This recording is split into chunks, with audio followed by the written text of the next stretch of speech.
Welcome to the Leo.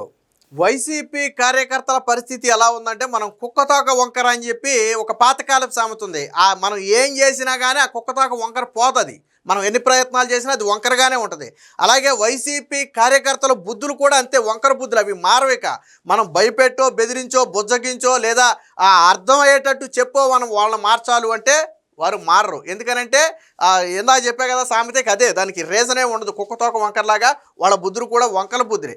ఇప్పటికే రప్ప రప్ప అంటూ భయభ్రాంతులకు గురి చేశారు. మనందరికీ తెలుసు. జగన్మోహన్ రెడ్డి ఎక్కడికి వెళితే, ఏ కార్యక్రమానికి వెళ్ళినా అక్కడ మొదటగా కనపడే ఫ్లెక్సీ ఏంటంటే రప్ప రప్ప నరుకుతాం. 2029లో మేము వచ్చిన తర్వాత గంగమ్మ జాతరలో పొట్టేలు తల నరికినట్టుగా రప్ప రప్ప నరుకుతాం. మరి ఎవరు నరుకుతారు నాకు అర్థం కాల. ఎవరు నరుకుతారు, ఎందుకు నరుకుతారు నాకు అర్థం కాల. అసలు ఇంతగా ఫ్లెక్సీ పట్టుకున్న కార్యకర్తకు వచ్చిన నష్టమేమి ఉండదు. తెలిసే విషయం ఏంటంటే, జగన్మోహన్ రెడ్డి కూడా వారించడు. వాస్తవానికి అలాగే రప్ప రప్ప ఫ్లెక్సీలు పట్టుకుని తిరిగి భయభ్రాంతులకు గురి చేసిన వాళ్ళందరినీ కూడా తీసుకెళ్ళి పోలీసులు అరెస్ట్ చేసి జైల్లో పెట్టి లేదా వార్నింగ్ ఇచ్చి పంపుతున్నారు. ఆ జగన్మోహన్ రెడ్డి అయినా ఇది మన సంస్కృతి కాదు, ఇలాంటి విష సంస్కృతిని మనం ఎంకరేజ్ చేయకూడదు, దీనివల్ల నాకు చెడ్డ పేరు వస్తుందని ఆయన కూడా కంట్రోల్ చేయట్లా. ఏం చేస్తున్నాడు, ఆయన కూడా మీడియా ముందు కూర్చుని ఏంటది, ఏం సినిమా డైలాగ్ అది, పొట్టేలు జాతరలో గంగమ్మ తల రప్ప రప్ప, మంచిదే అంటే ఎంకరేజ్ చేస్తున్నాడు ఈయన. జగన్మోహన్ రెడ్డి ఎప్పుడైతే ఈ రప్ప రప్ప గురించి మాట్లాడాడో మీడియాలో, ఆ తర్వాత వాళ్ళు రెచ్చిపోయారు. ఇంకా ఆ తర్వాత అది విచ్చలవిడైపోయింది.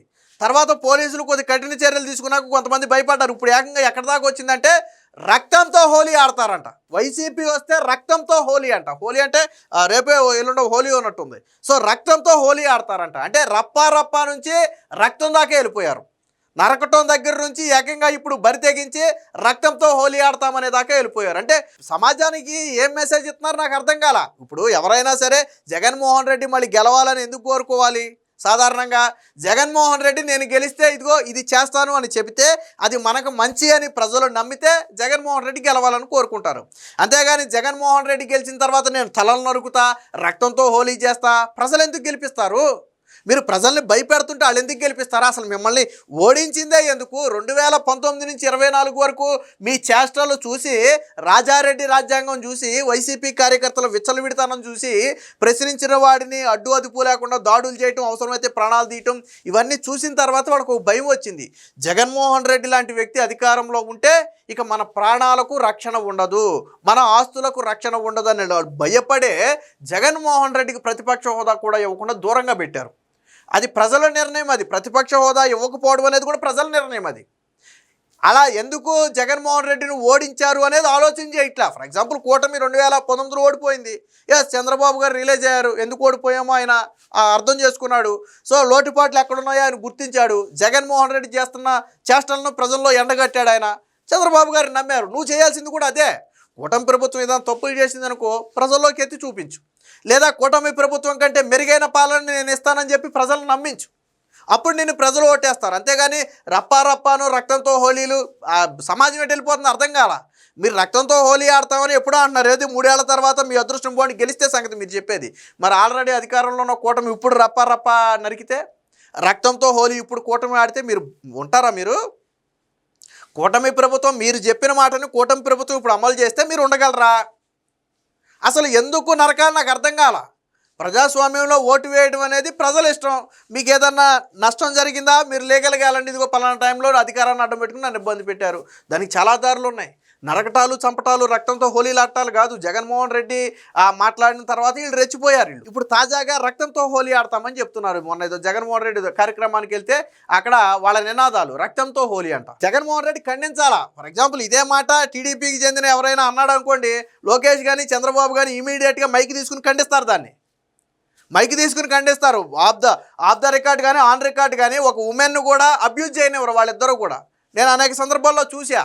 ఇలా కోపంతో గతంలో రోజా మీద ఇంకొకళ్ళ మీద ఆవేశంతో మాట్లాడినవలా. అది మన సంస్కృతి కాదన్నారు. అది కదా పార్టీ నేర్పాల్సింది కార్యకర్తలకు క్రమశిక్షణ అంటే. నీ కార్యకర్తలు నరుకుతాము, రక్తంతో హోలీలు ఆడతామంటే, ఒరే బాబు ఇది తప్పు, ఇది ప్రజాస్వామ్యం, ఇవన్నీ ప్రజాస్వామ్యంలో కుదరదు, మన చట్టబద్ధంగా ముందుకెళ్ళాలి చెప్పటం మానేసి జగన్మోహన్ రెడ్డే రప్పా రప్పా అని ఆయన నోటితోనే మాట్లాడితే కార్యకర్తలు కూడా అలాగే ఉన్నారు. విచిత్రం ఏంటంటే పాపం వైసీపీ కార్యకర్తలు చాలామంది నిశాని పాపం వాళ్ళు చదువుకోరు, వాళ్ళకేం తెలియదు.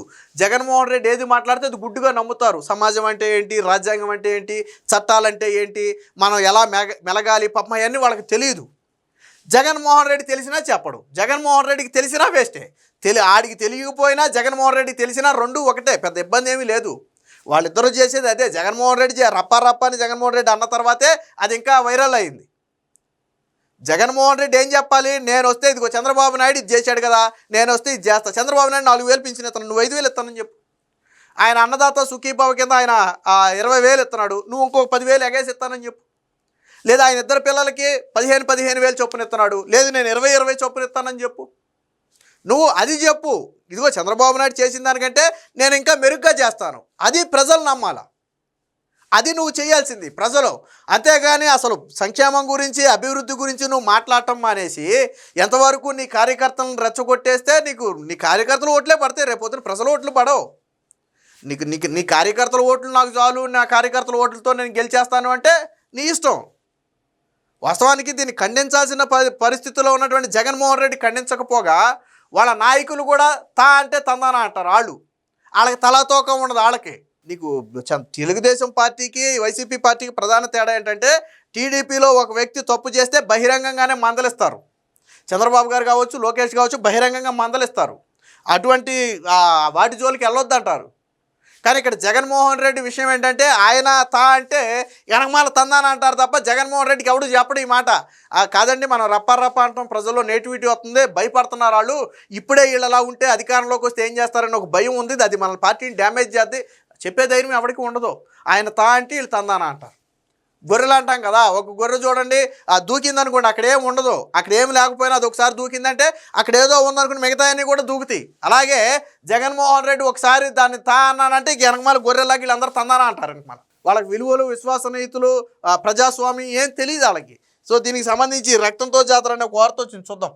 అధికారంలోకి వస్తే హోలీ వివాహ వేడుకల్లో పాల్గొనేందుకు మొన్న జగన్మోహన్ రెడ్డి 27వ తారీఖున జగన్ పర్యటనలో ఉన్న సమయంలో ఆ పార్టీకి చెందినటువంటి కొంతమంది కార్యకర్తలు చేసినటువంటి స్లోగన్స్ ఏంటంటే, అధికారంలోకి వస్తే హోలీ అంటే రప్ప అని వీళ్ళు మించి ముందుకెళ్లారు. ఇప్పటి వరకు మనం రప్ప గురించే రప్ప అనే దాని గురించే మనం మాట్లాడుకున్నాం. ఇక నరమే కాదు, హోలీ ఆడతారంట. అంటే ఇంకో స్టెప్ ముందుకెళ్ళిపోయారు. అంటే వీళ్ళ బరితెగింపు ఎంత స్థాయిలో ఉంది అంటే, జగన్మోహన్ రెడ్డి లాంటి వ్యక్తి కంట్రోల్ చేయకపోవటం వల్ల హోలీ అంట. ఎవరు మాత్రం రక్తంతో హోలీ ఆడటానికి ఎవరు ఒప్పుకుంటారు? నేను అడుగుతాను, ఇప్పుడు మీరు ఇదే మాట జగన్మోహన్ రెడ్డిని చెప్పమనంటే, రేపు మేము అధికారంలోకి వస్తే రక్తంతో హోలీ ఆడతాం రాష్ట్రంలో అని చెప్పి జగన్మోహన్ రెడ్డిని చెప్పమనంటే ప్రజలు యాక్సెప్ట్ చేస్తారేమో? జగన్మోహన్ రెడ్డిని చెప్పమనండి అదే మాట. అంటే ప్రజాస్వామ్యంలో నరుక్కోటాలు, కొట్టుకోటాలు, చంపుకోటాలను ఎంకరేజ్ చేస్తారా? అభివృద్ధి, డెవలప్మెంట్, జీవితాలు బాగుపడటాన్ని ఎంకరేజ్ చేస్తారా? నాకు అర్థం కాల. చంద్రబాబు నాయుడు గారు పదే రాజారెడ్డి రాజ్యాంగం అంటే చాలామందికి అర్థం కాల. ఇప్పుడు అర్థమవుతున్నట్టుంది. జగన్మోహన్ రెడ్డి నిజరూపం బయటపడింది. ఒకసారి అధికారానికి అలవాటు పడిన ఆయన ప్రాణం ఏంటంటే, అధికారం లేకపోతే ఉండలేకపోతుంది. ఆ అధికారాన్ని దగ్గించుకోవడానికి ఎంతకైనా తెగిస్తారు వాళ్ళు. చంద్రబాబు గారు అంటే విలువలు, విశ్వసనీయతలతో ఆయన పార్టీని నడుపుతాడు. గెలిచినా ఓడినా ఒక సిద్ధాంతపరంగా ఆయన ముందుకెళ్తాడు. ఆయనకి 2-3 సార్లు ఓడిపోయిన అనుభవం ఉంది వరుసగా. గతంలో 10 ఏళ్ల పాటు ప్రతిపక్షంలో ఉన్న అనుభవం ఉంది. కానీ ఏ రోజు ఆయన సిద్ధాంతాలను తప్పి ముందుకెళ్ళాల. గెలవడం కోసం దొడ్డిదారులు తొక్కొచ్చు, కానీ ఏ రోజు ఆయన తొక్కలా. కానీ జగన్మోహన్ రెడ్డి ఈరోజు దొడ్డిదారులు తొక్కైనా సరే నేను అధికారం తెచ్చుకోవాలి, భయపెట్టి బెదిరించైనా సరే నేను వాళ్ళతో ఓట్లు వేయించుకోవాలి, వాళ్ళని నా దారికి తెచ్చుకోవాలనే ప్లాన్లో ఉన్నాడు. బట్ ప్రజాస్వామ్యంలో సాగవు. ఎలవేళ జగన్మోహన్ రెడ్డి ఆటలు సాగవు. నీకు ఒక ఛాన్స్ ఇచ్చారు, 5 ఏళ్ల పాటు చూశారు, ఓర్చుకున్నారు. 5 ఏళ్ల పాటు కిక్కురు మనకుండా ఓర్చుకున్నారు. కరెక్ట్గా వాళ్ళ సమయం వచ్చినప్పుడు గుద్దితే 11 సీట్లకు పడిపోతే మనం ప్రతిపక్ష హోదా రాక నువ్వు అసెంబ్లీలో కూడా తలెత్తుకోలేక బెంగళూరు ప్యాలెస్కి పరిమితం అయిపోవాల్సినటువంటి పరిస్థితి వచ్చింది. జగన్మోహన్ రెడ్డి బెంగళూరు ప్యాలెస్కి ఎందుకు పరిమితమయ్యాడు? ఓకే, ఓడిపోయాడు, నువ్వు హ్యాపీగా అసెంబ్లీకి రా, సమస్యల మీద పోరాడు, రాష్ట్రంలో తిరుగు. ఎందుకు తిరగవు? ఎందుకు అసెంబ్లీకి రావు? ఎందుకు రావంటే ప్రజలకు కొట్టినటువంటి దెబ్బ చావు దెబ్బది. జగన్మోహన్ రెడ్డి జీర్ణించుకోలేకపోతున్నాడు. కాబట్టి ఇప్పుడు అధికారాన్ని దక్కించుకోవడానికి ఎంతకైనా తెగిస్తాం. దానికి తగ్గట్టు కార్యకర్తలు, తలాతోకలేని కార్యకర్తలు.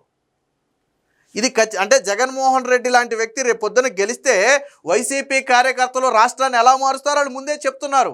తెలిసి తప్పు చేస్తే అది మన తప్పే. 2019లో తెలియదు. జగన్మోహన్ రెడ్డి సరే ఒక్క ఛాన్స్ అన్నాడు, 10 ఏళ్ల పాటు ఎదురు చూశాడు. రాజశేఖర రెడ్డి కొడుకు, యువకుడు, ఒకసారి అవకాశం ఇద్దాంలే అని ఇచ్చారు. ఎందుకంటే అప్పుడు జగన్మోహన్ రెడ్డి నిజ నైజం మీకు తెలియదు. సరే చాలామందికి తెలుసు. ఎలా తెలుసు అంటే తండ్రి అధికారాన్ని అడ్డం పెట్టుకునే 43,000 కోట్లు దోచుకున్న వ్యక్తికి తండ్రి చనిపోయిన తర్వాత పదవి కోసం సంతకాలు సేకరించినటువంటి వ్యక్తి, అంటే అధికార వ్యామోహం ఎంత ఉందనేది చెప్పడానికి సంతకాల సేకరణ ఉదాహరణ. అలాంటి వ్యక్తికి రాష్ట్రాన్ని ఇస్తే ఇంకేమైనా ఉందా అని కొంతమంది అనుకున్నారు. బట్ కొంతమంది ఏంటంటే చూద్దాంలే ఒకసారి 10 ఏళ్ళ పాటు ఉన్నాడు రాజశేఖర రెడ్డి కొడుకు, ఒక్క ఛాన్స్. జగన్మోహన్ రెడ్డి అడిగింది కూడా ఏంటి తెలుసా? ఒక్క ఛాన్స్. ప్రజలు కూడా చాలా విజ్ఞతతో ఆలోచిస్తారు. జగన్మోహన్ రెడ్డి అడిగిన ఒక్క ఛాన్సే ఇచ్చారు, మళ్ళీ ఛాన్స్ ఇవ్వాలా. ప్రజలు కూడా చాలా విజ్ఞతతోనే ఆలోచించారు. ఆయన నాకు ఒక్క ఛాన్స్ ఇవ్వండి అన్నాడు. ఎస్, ప్రజలు కూడా ఒక్క ఛాన్సే ఇచ్చారు, రెండో ఛాన్స్ ఇవ్వాలా. సో ఎందుకు ఇవ్వలేదు అంటే జగన్మోహన్ రెడ్డి నైజం చూశారు. కానీ జగన్మోహన్ రెడ్డిలో మాత్రం మార్పు రావట్లేదు. ఎవరైనా తప్పుల నుంచి గుణపాఠాలు నేర్చుకుని ముందుకెళ్తారు. జగన్మోహన్ రెడ్డి ఏంటో మరి తనలోని వికృత చేష్టలన్నీ బయటపెట్టి, వాస్తవానికి జగన్మోహన్ రెడ్డి పాలన అంటే రాజారెడ్డి రాజ్యాంగం అంటారు. చంద్రబాబు గారు పదే ఆయన చెప్పేవాడు. ఆయన చంద్రబాబు గారు తన అనుభవం, చాలా అనుభవం ఉంది ఆయనకి. ఆయన ఏ మాట ఉత్తినే చెప్పడు. రాజారెడ్డి రాజ్యాంగం ఎందుకంటారంటే ఇదిగో హోలీ ఆడతారంట వీళ్ళు. ఇది వీళ్ళ నైజం, ఇది ఒరిజినల్ నైజం ఇది. సో గెలవకముందే వీళ్ళు ఎంత దారుణంగా ఉంటే అసలు రేపు పొద్దున్న గెలిస్తే రాష్ట్రంలో బ్రతికి బట్టగట్టే పరిస్థితి ఉంటుందా? ఒకసారి మీరే ఆలోచించండి. ఏదేమైనా మొత్తంగా వైసీపీ పార్టీ పూర్తిగా గాడి తప్పిందనేది మాత్రం స్పష్టంగా అర్థమవుతుంది. Please subscribe to Leo news for more videos.